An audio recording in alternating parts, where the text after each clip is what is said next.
inflatable robots, 3D printing, and how makers are pushing the limits. Now that may just sound like a big jumble of words, but trust me, by the end of this I will hopefully explain it in a way that you'll understand.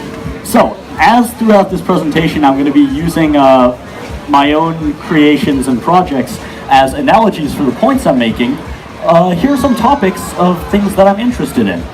So one of my biggest fields of interest is soft robotics, and basically soft robotics is the study of engineering robots, or just complex dynamic structures, out of soft materials. A lot of people are really interested in this field. There are a lot of researchers in it who are looking into this. There are a lot of companies even now who are looking into this. And a lot of them are working on pneumatic soft robots, meaning soft robots that are powered by air. So kind of like inflatables. So here's some of my own research and application in soft robotics. I'm heavily looking into soft robotics for medical purposes. Here's a little device that I've appropriately named the arm bender, as when the tubes in the two-part cuff inflate, it bends the wearer's arm. So this could have a lot of potential for use in limited mobility or paralysis or stroke rehabilitation, or just general physical therapy. I'm also really interested in using soft robotics in a general robotics standpoint. So here I have a hard robot arm that I've attached a soft robotic gripper to. So as you can see, the little thing at the end of the red piece there inflates in order to more easily grab an object by just kind of smushing around it in a way. I'm also quite interested in the idea of making entirely soft robots. Now, this research is a bit more primitive, and I have the little robot you see on screen here, and the entire part that actually interacts with the environment of this robot is made of a soft silicone rubber. That said, some of the other parts are not soft, such as the control system that I provide air to it with and the tubing. This could have a lot of applications in like any situation where you can't have something hard or potentially sharp. So for example, surgery or other similar such applications. My wider field of interest is definitely 3D printing. I have a lot of, most of the, or all the stuff I have here involves 3D printing in some way. To the right you see this thing. This is called a Baromean weave. I'm gonna be talking about more of this later. There's a lot of really interesting stuff to this. And to the right, you can see two little 3D printed educational toys that I made.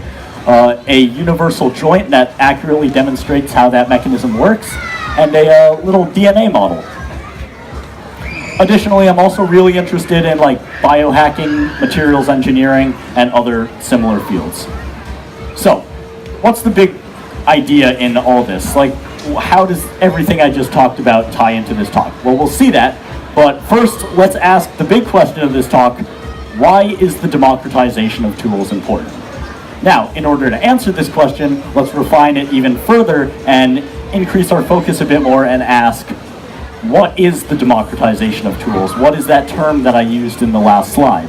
Well, simply put, the democratization of tools is the process by which some form of technology becomes available and accessible to a wider range of people. A great example, which you can see all around the show, is 3D printing. They used to be big machines that were reserved for companies and industrial purposes exclusively. However, the price of the technology of 3D printing dropped and the demand went up, meaning that a massive amount of people got their hands on 3D printers. We have an entire 3D printing village at Maker Faire. If that doesn't show it, I don't know what does. This applies to other examples of advanced manufacturing systems, such as CNC mills and laser cutters, which you can also see around the show. And what happened with these is they used to be industrial machines, and then they were democratized, the key word there, democratized, so that makers and everyday people can have access to them and can use them for their own purposes. A great example of this is the inflatable robot that I showed crawling along the screen a few slides ago. Unfortunately, this one popped this morning, so I can't show it walking, but if you want to get a closer look of it after this talk, I welcome you to it. So I used a 3D printer to make this, in the sense that I 3D printed those red pieces to the right there. Those are the mold in which I pour in the liquid silicone. Now, those parts are quite complex, and it'd be very difficult to make them with any other manufacturing method, whether that be injection molding or vacuum forming or whatever. It'd be very difficult to make those kinds of parts. So with a 3D printer, because it's democratized and because I have access to it, I was able to make those parts. Now, democratized tools doesn't just refer to physical tools and hardware like 3D printers and mills. It can also refer to software and something digital. So if you're at Maker Faire, you're probably already somewhat familiar with open source, but to quickly recap, if something's open source, then all the software and source code and plans needed to recreate it are available and free for anybody to use. Here's a great example. So this is, as I said, a baromium weave. It's a really cool shape in that it's actually 3 different parts interlaced in each other. And so you can kind of see, I can wiggle it around a bit here. You might be able to see that. And it's those 3 different parts interwoven in each other, and it's a very complex geometric form. Now, in order to design it for 3D printing, I used a program called OpenSCAD, which is basically a programming CAD software in which you type in code to generate a 3D design. And OpenSCAD, as the name implies, is open source, meaning that all the documentation for it and all the resources for using it are open and free for anyone. Meaning that I could quickly learn how to use the program and quickly make this without having to have extensive knowledge on the topic. Now, even if a piece of software isn't open, let's say, just being free will go a long way. A great example is a program called Fusion 360. It's made by Autodesk, and it's a professional grade 3D CAD software meant for manually designing stuff in a digital environment. However, the thing is, although it's this industrial and professional tool, it's free for any hobbyist to download. Any of you could download it on your computer and use it to make whatever you want. So if you can see in the bottom right corner there, I have this little guy. So what is this? So there's something called the Finnrey effect, which you can see on the right, where if you have a structure like that and apply a force to the side of it, it'll curve around it. Now, I created this in one part. The one you see to the right has multiple parts attached by hinges, but this one was made exclusively in one part. Because I had access to that complex design tool, I could make this complex form and alter something that's been done before and give it new life, give it something interesting, and a interesting twist on, as I said, something that's been done before. Now, we're going to have questions towards the end. I'm sorry to shut you down there, but I want to hear what you have to say. So democratized tools can actually go even further than this, and they can just be ideas and stuff that people share that maybe isn't software, maybe isn't a physical thing yet, but is just an idea, knowledge. So as I kind of like to call them on the internet now, the information superhighway, we have these things that I call knowledge clusters, which are basically forums or websites of concentrated and densely packed knowledge on a specific topic. So examples are like Thingiverse for 3D printing, or Hackaday for electronics and programming and whatnot. And as a result, these knowledge clusters are basically infrastructure for anybody to spread, merge, cultivate ideas, thoughts, and design patterns. And that's a really powerful tool. Here's an example of how I used it. Now, there's a large community on YouTube of 3D printing people who make videos on 3D printing. And one such user by the name of Maker's Muse made a video on using a 3D cubic lattice, which is basically like a cubic structure of tubes, in order to save material and printing time. However, when I saw this technique, and I thought this could be used in making compliant structures that are squishy, that are evenly squishy. Scientific, I know. But And so as a result, I did what anyone would do, and I made a bouncy ball.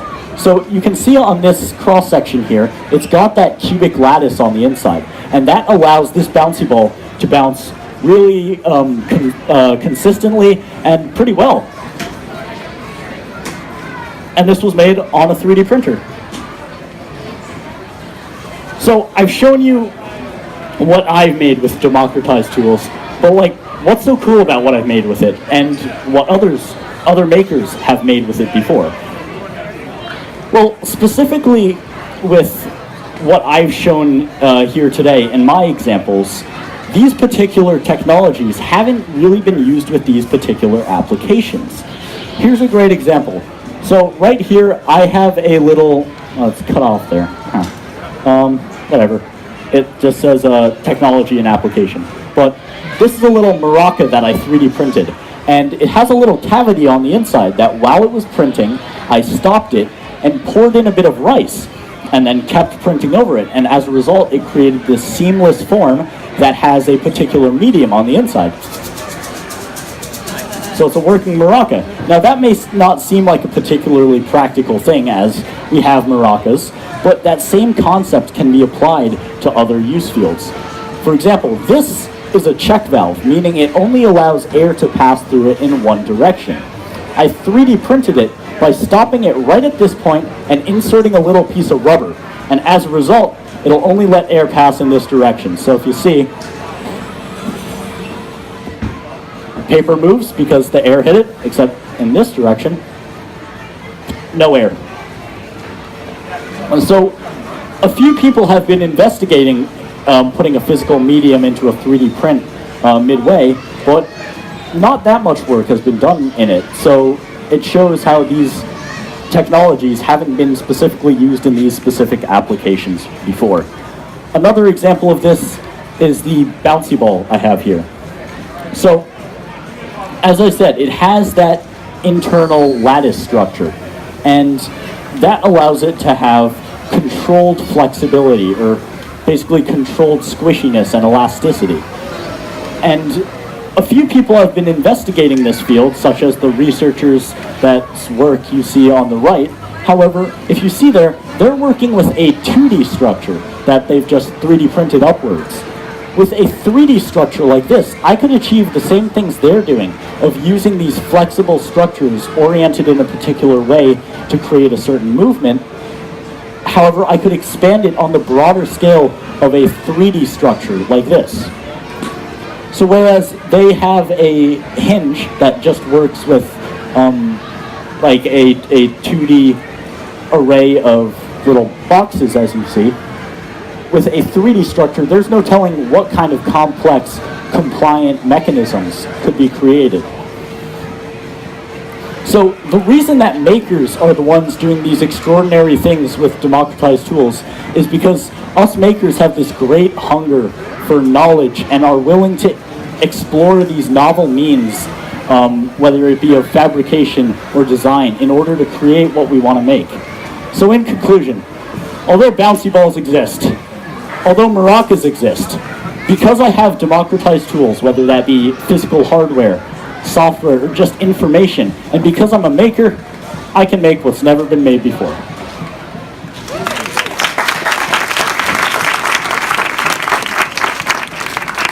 So I think we're going to have a short Q&A segment, so if anybody has any, I think it shut off, whatever, that's fine.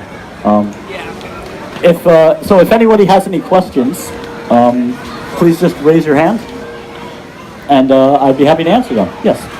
So you are printing on regular printer, or is it a soft material? What is your PLA? Yes. So you're asking, did I make this on like a hobbyist level printer? No, the printing material. Is it PLA, plastic, ABS? Oh, the material. Yeah. This is a material called NinjaFlex. It's a TPE rubber that's a 3D printable.